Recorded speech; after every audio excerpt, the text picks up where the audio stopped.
ये कहानी ममता की है। बचपन से ही घर में ये एहसास दिलाकर पाला गया कि औरतों को बोलने का हक नहीं है।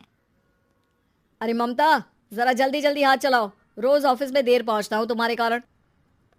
लेकिन आपका सारा खाना पैक और तैयार भी है। अरे जबान जितनी चलाती हो उतना अगर हाथ चलाती ना तो शायद घर को अच्छे से मैनेज कर पाती। क्या मतलब है? क्या नहीं मिला आपको? मोजे मोजे कौन देगा? ममता भागकर पति को मोजे देती है। वो हर किसी का ख्याल रखती, लेकिन उसके घर में रोज का रोना लगा रहता। अरे माँ, आज स्कूल में टीचर ने मुझे फीस के लिए डांटा। माँ, मुझे अच्छा नहीं लगता कि स्कूल में फीस के पैसों के लिए मुझे कोई भी बात सुनाए। अरे पर बेटा, ये तो पापा करते हैं ना, सारा ऑनलाइन। मुझे तो इसकी जानकारी भी नहीं है। हाँ हाँ, बना लो बच्चों के सामने मुझे बुरा। अरे करता तो मैं ही हूँ, माना, लेकिन मुझे कोई सपना थोड़ी ना आएगा कि बच्चों की फीस जमा करनी है। अरे बताओगी तो तुम ही ना। ममता की अब ये आदत में शुमार हो चुका था। वो हमेशा हर बात के लिए खुद को ही दोषी मानती। एक दिन वो पड़ोस की दोस्त से कहती है, समझ नहीं आता यार, मैं इतनी डम कैसे हो सकती हूँ। बात तो सही भी है ना। अब पति बेचारा नौकरी करे, पैसे कमाए, या फिर ये देखे कि बच्चों की फीस का वक्त है। क्या करूँ यार। पता नहीं, मेरे पति तो सारा काम खुद ही करते हैं। वो तो कहते हैं कि तुम थक जाती होगी, सारा दिन घर बाहर बच्चे। तो अच्छा, ऐसे भी पति होते हैं क्या? अरे क्या बात कर रही है? भाई साहब कभी तुझे किसी बात के लिए सुनाते नहीं? किसने कहा नहीं सुनाते? अरे ये पति चीज ही ऐसी होती है कि बिना पत्नी को सुनाए उन्हें चैन की नींद कहाँ आती है। तो तू भी परेशान रहती होगी कि कैसे, क्या, कब भूल गई। अरे वो तो मुझे बस इस बात के लिए ताना देते हैं कि मैं वक्त पर खाना क्यों नहीं खाती, या पार्लर जाकर अपनी साज सज्जा क्यों नहीं करवाती। पड़ोसन बोल ही रही होती है कि ममता के बेटे की आवाज आती है। अरे माँ, क्या हो गया? लग नहीं रहा कि आज आप मुझे पानी भी देगी। अरे कब से खाने के लिए वेट कर रहा हूँ। अरे यार, मैं चलती हूँ, बेटा खाने के लिए वेट कर रहा है, मैंने उसे खाना भी नहीं दिया। अरे 12वीं में पहुंच चुका है तुम्हारा बेटा, उसे बोलो खुद पानी लिया करे। मैंने तो अपने बच्चों को काम करना सिखाया है। अरे यार, खुद की भी तो कोई लाइफ है। माना जब नहीं कर सकते थे तो किया, लेकिन अब इतने बड़े बच्चों की हर बात मानेंगे तो मुश्किल तो अपने को ही होगी। ममता को पड़ोसन की बात में दम तो लगता है, लेकिन करे क्या, आदत भी तो खुद ही ने डाली थी। ममता घर जाती है कि तभी बेटी आ जाती है। माँ, परसों मुझे एक शादी में जाना है। तेरी वो जो लाल वाली साड़ी है ना, उसे दे देना। मैं आज जाकर टेलर को दे दूंगी, वो उस साड़ी से सूट बना देगा। अरे नहीं नहीं तारा, वो मेरी माँ ने मुझे दी थी और उस साड़ी से मेरी काफ़ी भावनाएं जुड़ी हैं। तुमको ना मैं दूसरी साड़ी दे दूंगी। ओके, कोई बात नहीं, लेकिन आज दे ही देना पक्का। तारा माँ की साड़ी से सूट बनवाकर पार्टी में जाती है, लेकिन जब वो पार्टी से लौटती है, क्या है, मैं तो समझ ही नहीं पा रही हूँ। अरे जब वो साड़ी मांगी थी तो ये छल्ली सी साड़ी क्यों दे दी? मैं ही पागल थी जो इस साड़ी का सूट बनवा लिया मैंने। माँ, जानती भी हो कि कॉलेज में मेरी कितनी हंसी उड़ी। तभी वहाँ ममता का पति सुनील आ जाता है। अरे गवार औरत, जब बेटी साड़ी मांग रही थी तो दे देती ना। अरे पापा, इनके तो इमोशंस जुड़े थे उस साड़ी से। ममता इतने सब के बाद भी कुछ नहीं बोलती। मेरी बेटी की बेइज्जती हो गई, मैं बिल्कुल बर्दाश्त नहीं कर सकता ये। मैं नहीं चाहता कि मेरी बेटी से कोई भी ज्यादा सुंदर लगे पूरे कॉलेज में। जी, वो पढ़ने में तारा बिल्कुल अच्छी नहीं है, उसकी पढ़ाई पर आप ध्यान दीजिए ना। अच्छा, अब तुम मुझे बताओगी कि मुझे किस पर ध्यान देना और किस पर नहीं। रमेश जैसा ही ये वाक्य पूरा करता है, ममता की बेटी और पति उस पर जोर जोर से हंसते हैं।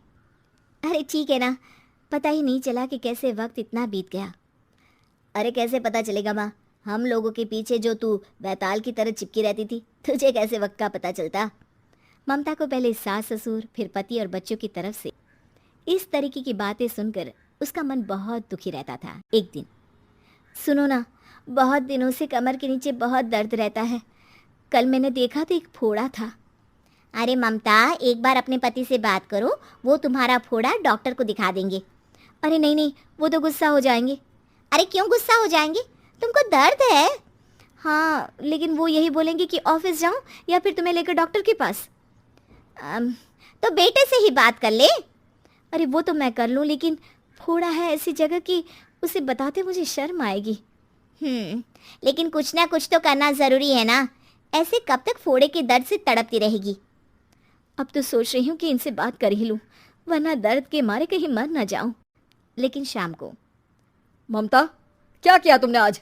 खाने के डिब्बे में कैसा खाना दिया था? दाल खराब हो गई थी। कब की थी? दाल तो मैंने सुबह ही बनाई थी, खराब कैसे हो गई? अच्छा सुनिए ना, मुझे कहना है कि अरे गरम दाल बंद करोगी तो ऐसा ही होगा ना। बेइज्जती हो गई सबके सामने मेरी। ऑफिस वालों ने ऐसा मजाक उड़ाया कि क्या बोलूं। कल से ठीक से खाना देना है तो देना, वरना खाना देना बंद कर देना। बाहर खा लूंगा मैं। ममता, जो पति से अपनी परेशानी बताने वाली थी, वो अब ये सोचने लगती है कि कल से पति को खाने में क्या दे। अगले दिन ममता थकी थकी सी हालत में, आप लोगों के लिए नाश्ता बना दिया है, खाना बनाने की हिम्मत नहीं है आज तो। रात भर सोकर थक गई है ना, इसीलिए तो खाना नहीं बना सकती। हिम्मत नहीं हो रही है, मैं बस सोने जा रही हूँ। बस मैडम को सोने का बोल दो, फिर देखो कैसे सोती रहती है। माँ फिर वही पराठा सब्जी। अरे हमारे साथ के दोस्त एक से बढ़कर एक नाश्ता खाना लेकर आते हैं, आप तो बस। सभी घर से निकल जाते हैं, लेकिन जब शाम को बेटा घर आता है तो घर में अंधेरा रहता है। बेटा लाइट चलाता है। क्या माँ, तुम्हारा भी जवाब नहीं है बिजली का बिल बचाने के लिए? वो बोल ही रहा होता है कि सामने माँ जमीन पर लेटी मिलती है। वो उसके पास जाता है। अरे माँ, क्या हो गया माँ? तभी वहाँ पड़ोसन आती है। अरे बेटा, तुम्हारी माँ के पैर के पास एक फोड़ा है, जिसके कारण ये लगातार कमजोर होती जा रही थी। मैंने उसे पहले ही कहा था कि घर में बता दो, लेकिन तुम्हारी माँ किसी को तंग करना नहीं चाहती थी। तभी वहाँ डॉक्टर आ जाता है। अरे इनके ऑर्गन में दिक्कत है, कोई बात है जो इनके मन में खटक रही है। अरे नहीं नहीं, इसके मन में कोई बात नहीं है, कोई काम है नहीं ना इसके पास, सारा दिन बस घर में ही रहती है। देखिए, मैं तो ये नहीं जानता, लेकिन हाँ, इनके मन में हमेशा कोई बात रह जाती होगी, इसीलिए उनकी ये हालत है। अगर आप समय से नहीं ले आते तो हो सकता था कि। अरे नहीं नहीं डॉक्टर साहब, हम पूरी कोशिश करेंगे कि वो ठीक हो जाए। हम लोगों ने अपनी ही परेशानी माँ के सामने रखी, लेकिन किसी ने माँ की दिक्कत को जानने की कोशिश तक नहीं की। हाँ, मैंने भी ममता को हमेशा घरेलू ज़रूरत से ज़्यादा काम का नहीं सोचा था। ममता को होश आता है और वो खुद को अपने बेडरूम में देखती है। वो उठने की कोशिश करती है कि माँ, अब आप नहीं उठेंगी, हम लोग है ना, हम लोग आपको पूरी तरह से खुश रखने की। यहाँ सब मस्ती कर रहे हैं और इनको पहाड़ियों में दिलचस्पी है। पहाड़ी नहीं है, ये जंगल है। अंदर क्या होगा? किसी का घर, कोई पुरानी हवेली, या और क्या हो सकता है? कहीं तू ही तो नहीं रहती ना इस जंगल में? अब इसका नाम भी बता दे। आज से इसका नाम पालन खेत, मेरा घर, आहार।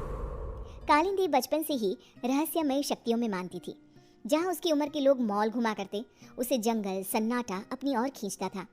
वो अपने सपनों को हकीकत से जोड़ने की कोशिश किया करती और अपने अनुभव को एक डायरी में लिखा करती थी, जिसके कारण उसके बेंचमेट उसका बहुत मजाक उड़ाया करते थे। फिर से कुछ लिखने बैठ गई तू, कितनी बोरिंग है रे तू। उफ। बस रुकती है और सभी नीचे उतरते हैं। वाटरफॉल के पास का नज़ारा बहुत ही खूबसूरत होता है। सब अपनी अपनी फ़ोटोज़ लेने में लग जाते हैं, पर कालिंदी वाटरफॉल के नदी के बहाव को देखती रहती है। नीचे उतरना है क्या? उतर जा। सुष्मिता की बात पर कालिंदी चिढ़ जाती है और नदी के बहाव के साथ चलती हुई उसी जंगल में पहुंचती है जिसको उसने पालन खेत नाम दिया था। अंदर एक बहुत खूबसूरत सी हवेली होती है। वो अंदर क्या देखती है? एक औरत काले कपड़े में बैठी एक कुंड में आहुति दे रही है। ओम फट स्वाहा, ओम फट स्वाहा। वो औरत हवा में हाथ घुमाती है और उसके हाथ में अपने आप कुंड में डालने की आहुति आ जाती है। कालिंदी इसके पहले कि कुछ सोच पाती, उसका फोन बज जाता है। अगले दिन कॉलेज कैंटीन में जब सब लंच कर रहे होते हैं, कालिंदी गेट से अंदर आती है। यहाँ क्या कर रही है तू? अरे अरे तेरी डायरी कहाँ गई बहन जी? आज बड़ी सोशल बन रही हो कालिंदी, क्या बात है? सुष्मिता के सभी दोस्त कालिंदी को परेशान करने लग जाते हैं। कालिंदी रोती हुई कॉलेज के टेरेस पर जाती है। अब बहुत हुआ, इन लोगों की हेकड़ी ना उतारी मैंने तो मेरा नाम कालिंदी नहीं। कालिंदी बस पकड़कर पालन खेत निकल जाती है और उसी औरत के पास जाकर कहती है, मुझे मदद चाहिए आपकी, ये सब मुझे बहुत नीचा दिखाते हैं। अब तो यहाँ से या मैं मरकर जाऊंगी या बदला लेकर। वो जो कहते हैं उन्हें कहने दो। सामने देखो तुम्हारी डायरी और पेन, कल तुम इन्हें यहीं भूल गई थी ना, जाओ खोलो उसे। कालिंदी डायरी खोलती है। इसमें तो कुछ भी नहीं है, खाली है ये। पेन को उठाओ और कुछ लिखो, तुम जो चाहोगी वो मिल जाएगा तुम्हें। अब तो खुश होना तुम। कालिंदी पेन उठाकर किताब में लिखने लगती है। वहाँ बहुत सारी किताबें आ जाती हैं। ये तो सच में जादू हो गया। तुम्हारा मन बहुत अच्छा है बेटी, जाओ अब खुश रहो। कालिंदी वापस कॉलेज जाती है और अपनी ही धुन में मगन हो जाती है। उसकी खुशी बाकी लोगों से बर्दाश्त नहीं होती और उसके पीजी के कमरे के बाहर सभी ताका झाकी करने लग जाते हैं। अब क्या मांगू? जान, छोटा सा जान, हाथ में कैसा लगता होगा ना? ये क्या बकवास कर रही है? सही में तेरा ऊपर का माला खाली है। तुझे ही देखना था ना इसकी खुशी का राज। चल अब। दोनों आगे बढ़ ही रहे होते हैं कि खिड़की से एक रोशनी आती है। दोनों देखते हैं कि कालिंदी के हाथ में सच में चांद है। ये मेरी आंखों का धोखा है। धोखा? ऐसा कैसे हो सकता है? नहीं नहीं, ये भ्रम नहीं है, ये सच्चाई है। पर इसे ये कहाँ से मिला? सोच, अगर हम इसे चुरा ले तो। और रोहन उस पेन को चुराने में जुट जाता है। वो सोचता है कि रात को कालिंदी के कमरे के बाहर आग लगा देगा ताकि वो भागेगी और रोहन पेन चुरा लेगा। रात को रोहन पेन के लालच में आग लगाने जाता है, पर आग बेकाबू हो जाती है और कालिंदी कमरे से बाहर ही नहीं आ पाती। बचाओ! बचाओ! कालिंदी मर जाती है। मंदाकिनी को कालिंदी की मौत का एहसास हो जाता है। मार डाला उन्होंने मेरी भोली बच्ची को, अब कोई नहीं बचेगा। यहाँ आ बेटा, मेरे पास आ कालिंदी। कालिंदी की आत्मा वहां आकर अपना गुस्सा दिखाती हुई कहती है, हे सारी शक्तियों के देवता, अगर मैंने कभी भी किसी का भला चाहा हो तो मैं अपने सभी अच्छे कर्मों के बदले इंसाफ चाहती हूँ। इस अग्नि में अपनी आत्मा की आहुति देते हुए तुझे विनती करती हूँ कि मुझे एक ऐसी आत्मा बना दे, इतनी बुरी और शक्तिशाली, जो अपने गुनहगारों को तड़पा तड़पा कर मारे। ये कहकर कालिंदी की आत्मा आग में समा जाती है और आग से निकलकर कालिंदी के गुस्से से पैदा हुई आत्मा उसके पैन में समा जाती है। और फिर शुरू होता है मौत का खेल। सुष्मिता अपने कमरे में सो रही होती है। रात को उसका फोन बजता है। It's me, Rohan. दूसरे नंबर से कॉल करना पड़ा। तुम कॉलेज के पीछे वाली पहाड़ी पर आओ, मुझे तुम्हें कुछ बताना है। इसके पहले कि सुष्मिता कुछ बोल पाती, फोन कट हो जाता है। सुष्मिता नाइट ड्रेस में ही भागते हुए कॉलेज के पीछे की पहाड़ी पर जाती है। जंगल की धूत अंधेरे में दिखता है वो चमकता हुआ पेन। मान गए रोहन, तुम्हें आखिरकार पेन मिल ही गया। सुष्मिता पेन उठाने जाती है कि पेन में से कालिंदी की आत्मा बाहर निकलकर सुष्मिता को पहाड़ी के ऊपर से नीचे धक्का दे देती है।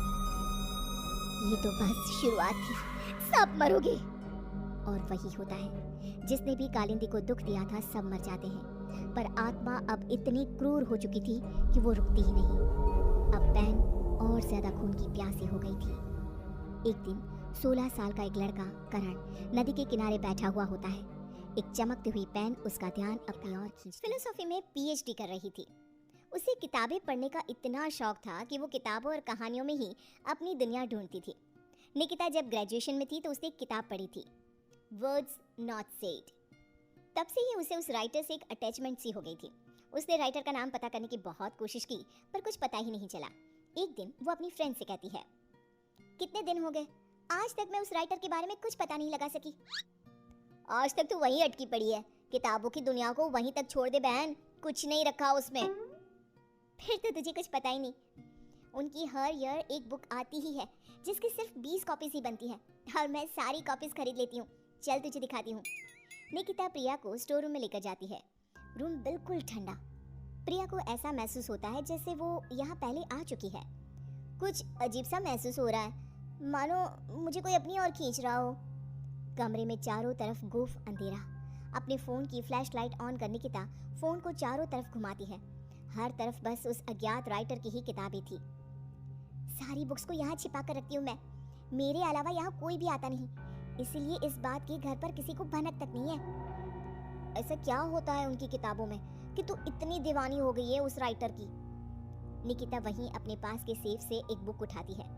उसकी धूल झटकती हुई उसका पहला पन्ना पढ़ना शुरू करती है। ठंडे बंद कमरे में टॉर्च की एक सीधी रोशनी के उजाले में वो दोनों मेरी लिखी किताबें पढ़ रही थी।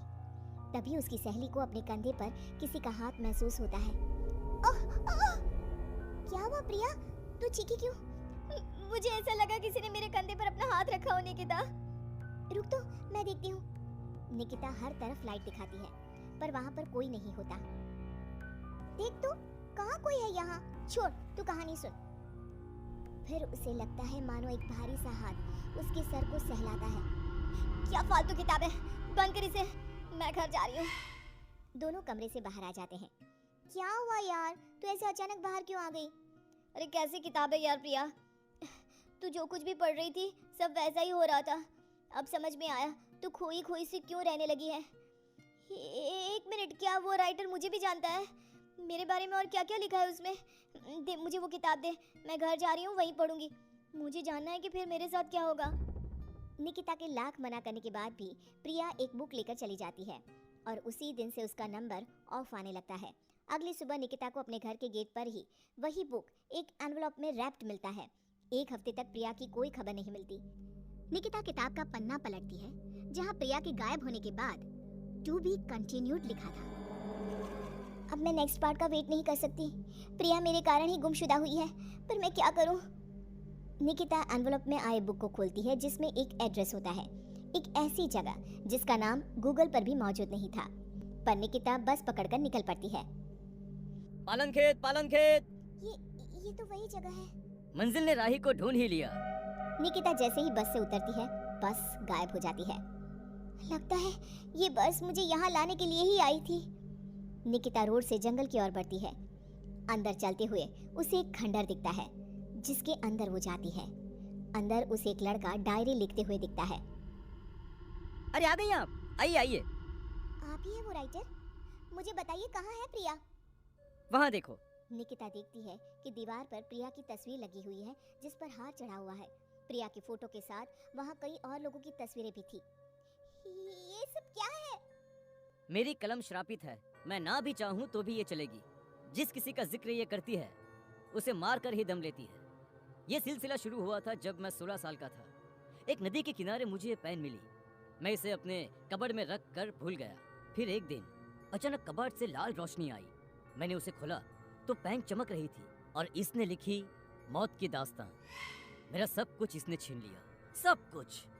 मैंने उसे खत्म करना चाहा पर नाकाम रहा। मैं सब कुछ छोड़कर जंगल में रहने लगा, पर यह तब भी नहीं रुकी। तो इसे रोकेगा कौन? तुम नहीं मरी। बाकी जिस किसी का भी इसने जिक्र किया उसको इसने निगल लिया। तुमने मेरी सारी बुक्स पढ़ी, उसे संभाल के रखा, पर तुम्हें कुछ नहीं हुआ। तुम ही वो मसीहा हो निकिता, मुझे बचा लो और इस खेल को रोक दो निकिता। निकिता पेन उठाती है। उसके पेन को पकड़ते ही एक औरत उड़ती हुई आती है और पीछे से उसे लिपट जाती है। उसके शरीर से खून बह जा रहा था। खुले बाल, झुर्रियों से भरा उसका चेहरा बड़ा डरावना लग रहा था। मेरी गोद में बैठो निकिता, आओ ना। नहीं, बहकना मत निकिता, यही है पेन की मालकिन। रूहें खाती है ये, इसकी बात मत सुनो निकिता। लिखो निकिता, फिर वो लड़की खुद को मार देती है। निकिता पेन उठाती है और लिखती है। करण उछलकर दूर गिर जाता है। आंधी तूफान चलने लग जाते हैं। दीवार पर टंगी सभी तस्वीर नीचे गिर जाती हैं। जिस चेयर पर बैठकर निकिता लिख रही थी वो उड़कर दीवार से टकरा जाती है। मैं जिंदा हूँ? निकिता, तुमने ऐसा क्या लिखा था? और कालिंदी की आत्मा पेन के साथ ही खत्म हो गई। ये लिखकर मैंने पेन की नींव तोड़ दी थी। दोनों उस हवेली से बाहर आ जाते हैं और हवेली गायब हो जाती है। हेलो दोस्तों, ऐसी अच्छी वीडियो देखने के लिए हमारे चैनल को लाइक और सब्सक्राइब करें।